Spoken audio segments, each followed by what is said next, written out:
দেখো বন্ধুরা, এই হচ্ছে আমার কেকের উপকরণ। আর একটা আছে, সেটা হচ্ছে দুধ, সেটা হচ্ছে একটু গরম হচ্ছে, সেটা আমি তোমাদের সাথে পরে শেয়ার করছি। আর এইটা হচ্ছে, এখানে একটা ডিম নিয়ে নিচ্ছি। তোমরা চাইলে ডিমটা কিন্তু স্কিপ করতে পারো, যারা ডিম খেতে চাও তারা ডিম দেবে, যারা ডিম খেতে চাও না তারা ডিমটাকে স্কিপ করে যাবে। এখানে রেখেছি সাদা তেল, রান্নার যে সাদা তেল সেটা রেখেছি। এখানে 1 কাপ ময়দা রেখেছি। এখানে বেকিং পাউডার রেখেছি, আমার ঘরে বেকিং পাউডার ছিল তো আমি বেকিং পাউডারটা রেখেছি। তোমাদের বেকিং সোডা থাকলে অবশ্যই বেকিং সোডা দেবে। এখানে কিন্তু আমি 1 বাটি চিনি রেখেছি। এখানে কিন্তু কিশমিশ আর খেজুর রেখেছি। তোমাদের ঘরে যদি বাদাম থাকে অবশ্যই বাদাম দেবে। আমার ঘরে এই কটা উপকরণই ছিল, তো আমি এই কটা উপকরণ দিয়ে কিন্তু কেকটা বানাবো। আর যেটা অবশ্যই দিতে হবে সেটা কিন্তু দুধ। দুধটা কিন্তু অবশ্যই দিতে হবে, দুধের জন্য কিন্তু সুন্দর একটা মানে সফট ভাবটা চলে আসে। তো আমি কিন্তু দুধটা এখানে কাঁচা ব্যবহার করছি না, একটু গরম করে নিয়েছি, দেখতেই পাচ্ছ। তো আমি এখানে কিন্তু দুধটা কিন্তু একটু গরম করে নিয়েছি, তোমরাও চাইলে কিন্তু দুধটা গরম করে নেবে। তো চলো আমি কিভাবে এবার মিক্স করি সেটাই তোমরা দেখতে থাকো। তো আমি এই উপকরণগুলোকে যে পাত্রে আমি মিক্স করব তার জন্য একটা বড় একটা স্টিলের পাত্র নিয়ে নিয়েছি। তোমরা চাইলে কাচের বা মেলামাইন যেটা ইচ্ছা সেটা ব্যবহার করবে। আমি একটা স্টিল নিয়ে নিয়েছি। আর এইরকম কিন্তু একটা ব্লেন্ডার কিন্তু অবশ্যই লাগবে মিক্স করতে। তো এরকম একটা সুন্দর ব্লেন্ডার তোমরা নিয়ে নেবে। তো চলো আমি কিভাবে মিক্স করি সেটাই দেখাই। তো যেটা সবার আগে করতে হবে, ডিমটাকে আমাদের ফাটিয়ে নিতে হবে।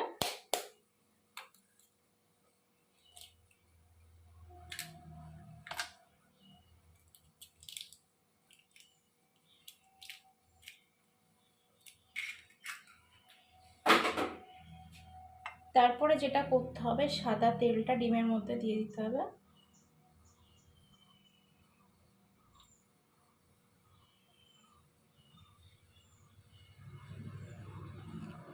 তারপরে তোমাদের পরিমাণ মতন, যে যেমন মিষ্টি খেতে পছন্দ করো সেই পরিমাণে কিন্তু চিনিটা দেবে। আমি কিন্তু পুরোটা দিইনি, দেখো অনেকটাই আছে। তো আমার পরে দেখবো যদি লাগে আমি কিন্তু পরে আবার দিয়ে নেব। এরপরে যেটা করব সেটা হচ্ছে, আমি যে দুধটা গরম করেছিলাম দুধটা কিন্তু দিয়ে দিচ্ছি। খুব সুন্দর করে যখন বুঝতে পারবে যে হচ্ছে মেশানো হয়ে গেছে, তখন কিন্তু ময়দাটা অল্প অল্প করে ময়দাটা দিতে হবে।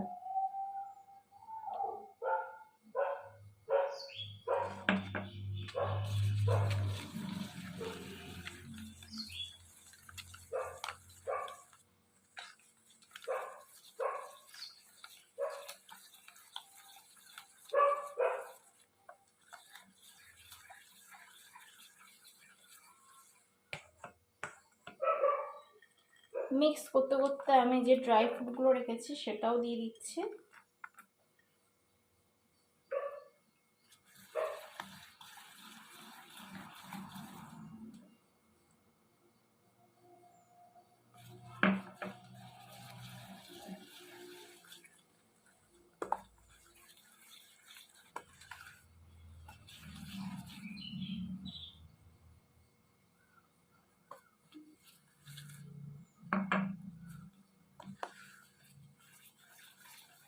দেখো ব্যাটারটা কিন্তু ঠিক এইরকম টাইপের হচ্ছে।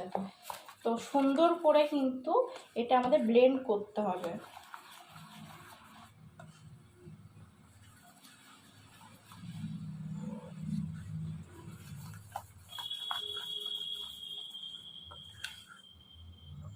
দেখো যেটুকু অল্প পড়েছিল সেটাও কিন্তু দিয়ে দিলাম। তো এরপরে যেটা করতে হবে, দেখো আমি কিন্তু এখানে খেজুর নিয়ে নিয়েছিলাম, সেগুলো ছোট দানাগুলো বার করে ছোট ছোট করে কেটে নিয়েছি, নিয়ে কিন্তু আমি দিয়ে দিলাম। খুব বেশি দেবে না, অল্প পরিমাণে দেবে।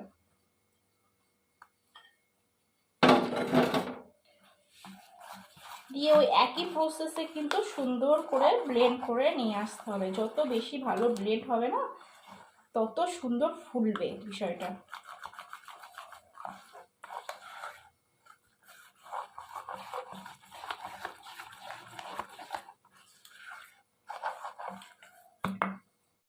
এখানে কিন্তু আমি এই দেখো যেটার মধ্যে কেক বানাবো পাত্রের মধ্যে তেল আর অল্প করে ময়দা দিয়েছি।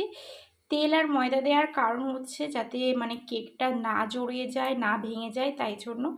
আর এখানে দেখো আমি কড়াইয়ের মধ্যে কিন্তু এইরকম একটা ওই গ্যাসের, অনেকের বাড়িতেই আছে এরকম টাইপের স্টিলের, এটা দিতে হবে, নাহলে কিন্তু পুড়ে যেতে পারে। তো অনেকে বালি দিয়ে বানায়, অনেকে এরকম জিনিস দিয়ে বানায়। তো আমার কাছে পুরানো একটা এরকম জিনিস ছিল, রিং টাইপের, গ্যাসে থাকে, অনেকের বাড়িতেই আছে। তো এই জিনিসটার উপরে দেখো এরকম কিন্তু আমি দিয়ে নিয়েছি। এবার কিন্তু একটু অল্প অল্প করে কিন্তু বাটিটাকে একটু করে নিতে হবে, তাহলে কিন্তু কি বলতো সুন্দরভাবে বসে যাবে ব্যাটারটা।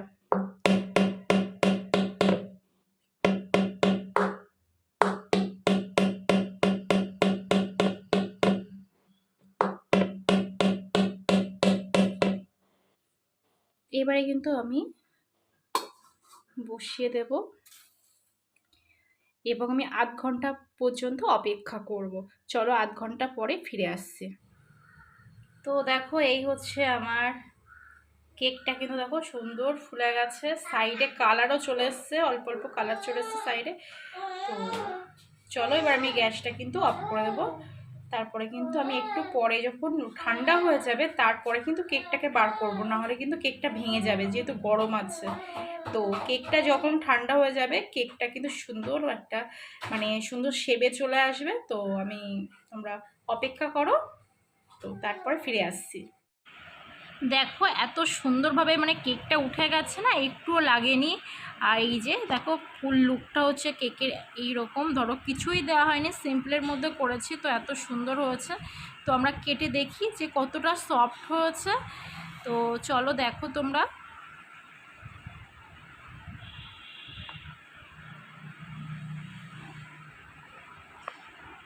দেখো এতটাই সফট হয়েছে, কিন্তু সহজেই কেটে ফেলতে পেরেছি আমি। তো যেমন সফট হয়েছে খেতেও কিন্তু ভীষণ সুন্দর হয়েছে, সবাই খুব ভালো বলেছে। মানে খুবই টেস্টি একটা হেলদি খাবার ঘরের তৈরি করা। তো অবশ্যই তোমরা বাড়িতে বানিও, কেমন হয়েছে অবশ্যই আমাকে আর অবশ্যই কিন্তু আমার চ্যানেলটাকে সাবস্ক্রাইব করে দিও, তাহলে কিন্তু নতুন নতুন ভিডিও যাওয়ার সঙ্গে সঙ্গে নোটিফিকেশান পৌঁছে যাবে। তো দেখো মাম্মাকে একটু দিলাম, তো মাম্মা তো খেয়ে খুব খুশি। তো ভিডিওটা আজকে এই পর্যন্ত, আবার একটা অন্য কোনো ভিডিওতে তোমাদের সঙ্গে